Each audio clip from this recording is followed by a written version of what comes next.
Yep, the title is not deceiving you. We are going to be creating the Hawthorn 21st Century Best Team. This is going to be a lot of fun. Now, instead of me just going, here are my picks, here are the why, and just moving on with our lives, I thought I've set up my Google Doc. Why not just show you the entire team-making process? We'll be able to talk through, reminisce about a lot more players, and I think this might be a fun way of doing it. Now, if you would have rathered me just go, here's the full team, and go about your life, let me know in the comments, because if I do anything else like this, themed teams or anything that might be fun to do over the preseason, knowing which version you like better is going to be key. So if you could let me know, that would be awesome. But without further ado, or actually with a lot more further ado, there is a lot more to do, let's build the ultimate 2000s and onwards Hawthorn team with one very simple rule. They must have played in at least a game in 2000 and onwards. Easy enough? Let's do it. This is going to work as simply as it is on the screen. So we've got the backs, half-backs, centers, rucks, half-forward, interchange, and the rest of the interchange and the coach. So there's going to be 5 bench spots, 1 coaching spot to make up this sort of 24. Makes it really easy with the 3x8 grid. I know it's 4 because I've got the positional ones there, but it's just visually to help you guys follow along. I might scroll up a touch here. And then we can rock and roll. I think for editing purposes, for visual purposes, I should say that I might do this all in caps lock just to make it easier for you guys to see, because it's obviously not going to take up all of the screen. If that ends up being unnecessary, I apologize. I'll fix it for the next one, but I think this is going to be more beneficial for you. And the first thing that we can do and just roll in here is that Clarko is going to be our coach, because who the hell else is it going to be? Let's be honest. And I love Sam. I really do, but considering that I think if you take out caretaker coaches, that we've only had 3 this century, Schwabby got us to a prelim, Sam Mitchell got us to a prelim, and obviously Clarko in between got us to, just a lazy 5 grand finals, 4 flags, and 6 prelims. 2011 was the only one that we lost, so pretty damn freaking handy, if you ask me. You add in 2010 and then 2016 and 18 in terms of finals finishes, 2007 as well. So 10 final series. Jesus. It's pretty handy. I'm not going to lie to you. So Clarko could end up here, absolutely, in a big way. I'm not going to do this in order, by the way, just the ones that seem really easy to fill in. I'm going to do that. Excuse me. So, a couple things that we can lock in pretty early. Center half forward, let's be honest, we're going to go with Bud. Bud. And then full forward, we're going to go with Ruff. I don't think there could be any argument for anyone else here, to be perfectly honest with you. So much so, I'm not even really going to explain this, to be perfectly honest with you. Now, granted, individually, we got the version of Bud that just seems better on paper, of course. Now, we did win 2 Colemans with us, 08 and 11, and then he won 2 at the Swans in 14 and 17. That 2014 grand final, I think, will hold a lot of specialness to a lot of Hawthorn fans' hearts, because not only, of course, did we win the flag without Bud, something a lot of people doubted, but we won it, of course, against Bud. And Hodge, in that game, Hodgie, oh my goodness gracious me, was unreal. Not only the kiss, but the intercept off the Gary Rowan kick in. Oh, special. And speaking of Hodgie, let's just go ahead and roll him into our half back here. We're going to have such a stacked midfield that I don't think it is plausible to just... Oh, I did not know that that's the C that would be created. Will that stay there? Yep, cool. Hodgie, we can go ahead and just put as the captain. Again, in terms of guys that we've had, Croft, Vandenberg, Mitchell, Hodge. I'm sure other guys have filled in, here or there. Ruff, Stratton, McAvoy, and now obviously Sicily. Am I missing someone really obvious in there? I don't think I am, to be perfectly honest, but you'll correct me in the comments, won't you? But, buddy, Ruff, of course, I don't know whether you've heard this story, but I've met Ruff 5 times and asked for his autograph 5 times. I'm 0 for 5. Now, the somewhat funny bit about that story is if the roles were reversed, on 3 of them, I wouldn't have given me my signature either. Not because I did anything wrong, they were just at not really good times. That footballers are allowed to live their own lives as well. But yeah, it absolutely burned me one day at a family day. I was about 12, I think I was, and Ruff had my pen in his hand, Someone else just chatted to him. He shook like a supporter's hand that was like next to me and just gave me my texter back and just walked off. So come on, Ruff. You're better than that.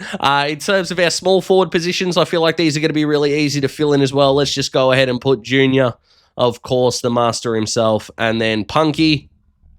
Absolutely. So it's so funny that outside of Hawthorn circles, Cyril is seen as one of the more overrated small forwards, which is the dumbest opinion I think I've ever heard. And Bruce is generally seen as one of the more underrated, which again is extraordinary. Both of them, of course, extremely magical. Now, Junior, obviously, more so than nearly anyone I've seen live, right? And yes, I know highlight reels of other players, still do exist, but I'm nearly 28 years old. You don't care about my opinion on Lee Matthews because I can only go off what I've watched in highlight reels, right? Is he the best player to ever play the game?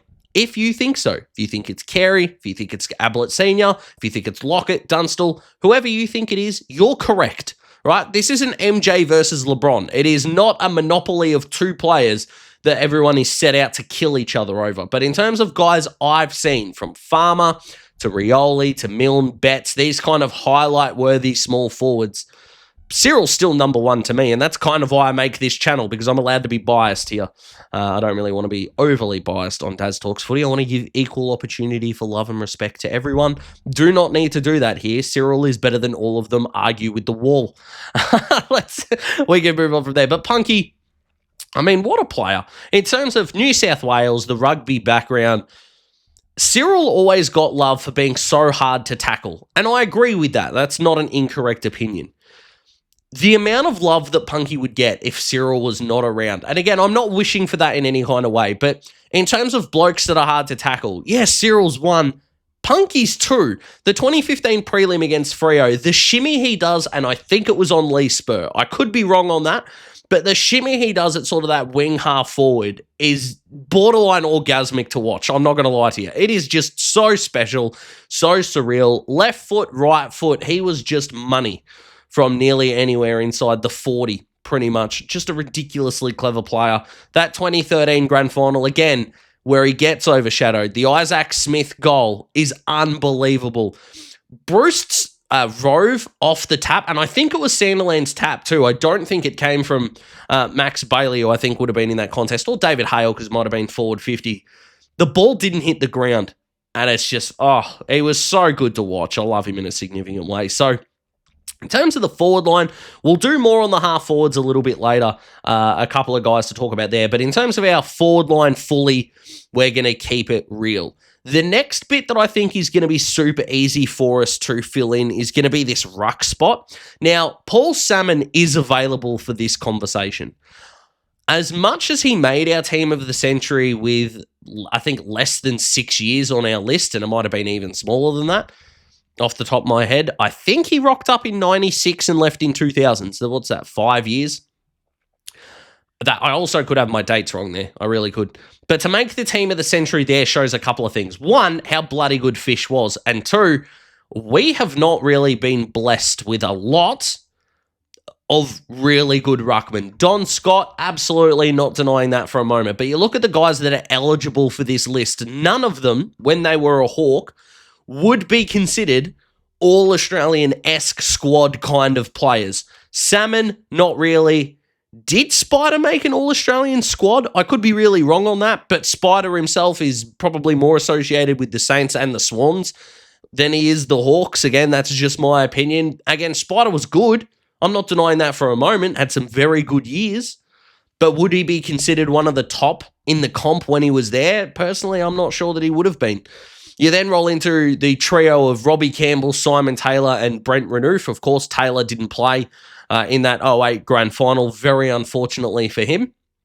You then roll into like the 2010s, Max Bailey, who of course won the 13 flag. We had Wade Skipper there for a while as well, and other guys around the mark. David Hale, who is going to be a part of this conversation later on. I can absolutely see that happening.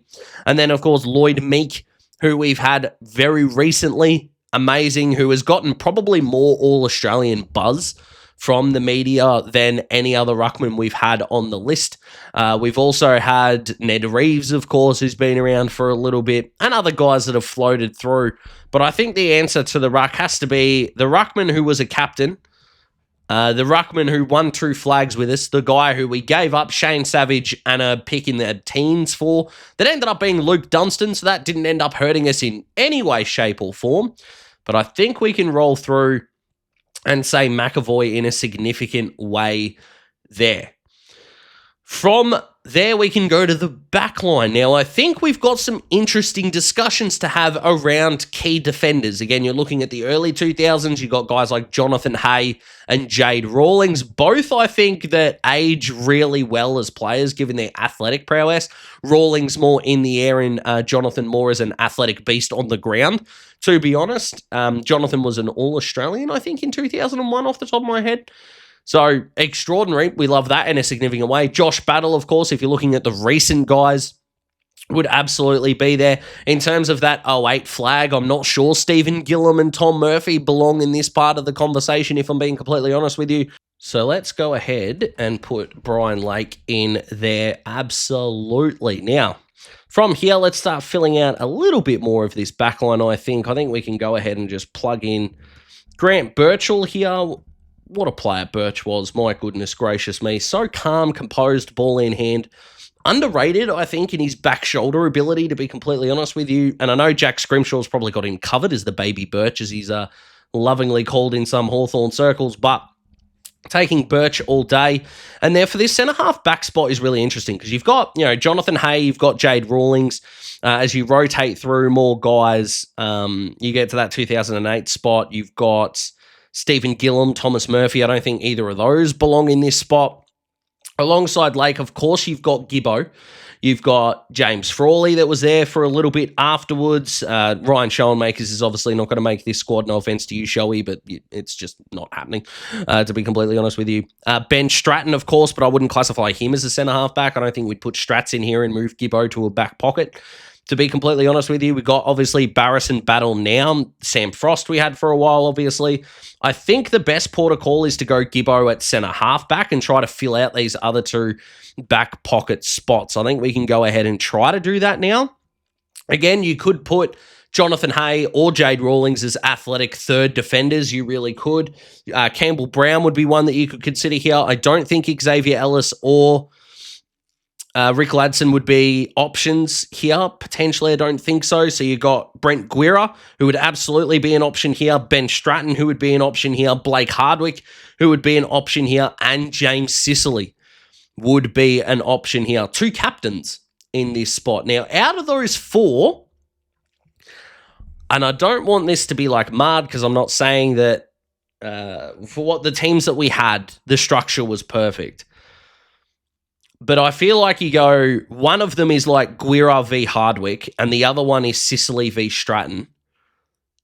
Unless I'm missing someone really obvious down back. I think Sicily is the answer here. I think I would take Sicily over Stratton. Stratton's the better back shoulder defender. Sicily, the bigger offensive weapon. And I just don't think structure is going to be as important for a team of the century lineup, to be honest with you. Hardwick v. Guerra is really interesting. Both of them could absolutely end up on the bench here, so I might just plug in Guerra here, although Guerra and Sicily together, again, offensive firepower is a massive win. For the interchange, though, again, Hardwick v. Stratton, both awesome, but I might plug them both in here. These interchange spots could absolutely change. I'm not denying that for a moment in any way, shape, or form, but I'll put those in there, and again, they can rotate. We've got 5 bench pieces to play with, so let's go ahead and do that. Let's fill out this half-forward line as best we can. I think this first spot just has to go to Jack Gunston. Again, I don't really think that there is much debate to be had here. The fact that he was so good in those first 2 years with Bud, and then he was so good after Bud as well, it wasn't a case of, well, can he go from a third to a second tall forward option? Yeah, he really could. And yes, I know we had the resting ruckman in David Hale, who would be an option here as well. Magnificent player. Gunners, my love for Gunners is infinite, and in competition with my missus's love for Gunners, but she's not a Hawthorn supporter, so I love her to death, but stuff her, Gunners is mine. This other half-forward spot, we've got some options here. We've got David Hale, we've got Paul Puopolo, we have got Sean Burgoyne, if you want to put him. In fact, I think we need to just go ahead and put Silk on the interchange bit here, just because he can play anywhere. He just might be our stopgap in terms of guys we might go with. So again, these interchanges, guys, these are not set in stone. These are going to be more flexible than the starting positions. I might put Poppy here for now and move from there. In terms of guys that could overtake Poppy, I don't think we are far away from Nick Watson being better than Puopolo. Now, I know that sounds insane, or you might think it sounds insane. It doesn't to me. But what I think we've got to take into account is, one, recency bias is real, but so is nostalgic bias. And all I'm saying is yes, Poppy has the trophies, I understand that, but Team of the Century is not necessarily trophy-based, right? Is Brent Renouf better than Gary Ablett Sr. because he's won a flag? Of course not. Now, I'm not suggesting that that is what we're talking about in Poppy versus Wizard here, but I can definitely see Nick Watson ending up here in ahead of Puopolo not long from now. And I think balls to the wall, it might even be now. I'm not ready to go with it yet, but let's leave it there. Let's go with the midfield options. I mean, we could just put the Wizard here. Is that going to be too disrespectful? I might leave him off for now. But in terms of the center, I think the best just pure midfielder we have had as a Hawk fan is Sam Mitchell in those options. Now, of course, you've got Crawf. Daniel Hartford played as Hartford, I should say. There's no T in there. Played as that sort of midfield half-forward option around that 2000-2001 team, obviously. You've also got, in terms of moving upwards, in terms of ball winners, Brad Sewell won all our best and fairest in 2007. Jordan Lewis won one in 2014. Tom Mitchell won a damn Brownlow. He needs to be in here, and I think the other option is Crawf. So I think Crawford can absolutely belong in this side, and then Tom Mitchell belongs in this side as well. I know that people have sort of soured on Titch because he wasn't a kick-first midfielder. He's still a star and genuinely was a very good player for us. And I'm not going to hear any disparaging words. Otherwise, it was good to move him on to give Newcombe and Warple and Day the keys to the midfield. I know that he won a flag at Collingwood, and that trade, if you just look at the trade, the Cooper-Stevens trade, it does not look good for us at all. Like, it looks like we got fleeced. But long-term, the option was right. Sometimes you have to lose a deal to win on field, and that's pretty much how it worked with Titch. So in terms of the wing spots, Isaac Smith, Brad Hill are obviously going to be your options here. Do we force Jordan Lewis to a wing? I think we do. I just think one of these is going to be Jordan. Now, he's not the only Lewis to play. I don't think any of you think that I'm saying this is going to be Mitch Lewis here. Absolutely not. But I am just going to put the J there just in case, all right? Now, the other wing spot, so again, we've got Isaac Smith, we've got Brad Hill, we've got Chance Bateman, who is one of my all-time favourites, absolutely. Is this the spot to put Burgoyne to just go, yeah, like this is like wing, probably the only spot on the ground he didn't play, so that probably doesn't work, so I might go through and put Isaac Smith here. I know he's a traitor for leaving us. Okay? I'm not happy about it either. And he won a Norm Smith medal at the place we hate. He was still a star for us. Two after the Siren Horrors. Well, one of them was closer to the Siren than the other, of course. But that 2013 goal was unreal. His 2015 grand final performance goes really under the radar, in my opinion. So, Izzy still belongs here. And not that his media work's got anything to do with it, but I do really like him on Triple M as well. So, in terms of an 18, if we can find, I think the only one here that can go, yep, I think there is cause to sort of not have them there. Burgoyne on field and Poppy to the bench could be a thing. I think I probably prefer Burgoyne on field to Poppy, if we're being honest, and I'm not trying to disparage Poppy in any way. We love the poo. We really do. Oh, I wrote Poppy. Why would I not keep it as Poppy? Absolutely. So we've got 2 interchange spots left. Now, I do not believe that there is a current Hawk that deserves this spot. We've got Sicily there. We've got Hardwick there. Gunston's still on the list, obviously. And I think that's enough. But who do these spots go to? Who are we missing? We've got Hardwick and Stratton for down back. Do I think there is another ruck that deserves it? Yes and no. Because I think the second ruck, we're not going to put Buddy in there. Ruff could absolutely do it, for sure. But if we want to rotate another tall in here, I think David Hale is the option and definitely the bloke that we should be putting in here, for sure. If I go back to sort of those 2000s teams, no one's really standing out from that 2001 spot. Again, unless I'm missing someone super obvious. Daniel Chick, I loved him. I don't really think he belongs here. Johnny Barker, I just don't think against guys like Gunston, Hale, of course, Buddy Ruff. I don't think gets a spot in here. In that 08 team, who am I sort of missing that I haven't really spoken about? Michael Osborne, I haven't spoken about, so maybe he's in consideration, potentially. Chance Bateman is probably the best guy I've spoken about who's not here so far, so I think I'm taking Changa so far. I could be missing again more guys. Brad Sewell. We've got a lot of flexibility there. I think Sewell over Bateman for the best and fairest might be the go, I think. So far, that's what I'm going with. Got Hodge, got Isaac Smith. Stewie Dew is a fantastic option here. I like it. Dixon, not particularly, I don't think. We got Bruce in there. Trent Crode down back, who I don't think I even spoke about in these halfback conversation. I don't think replacing Gibson, like replacing one of these guys with Gibbo and putting Crode here is the option, so I'm going to leave him off. I think this might be Sewell. Brad Hill, I don't think so. I think I'm taking Sewell over Bradley, to be completely honest with you.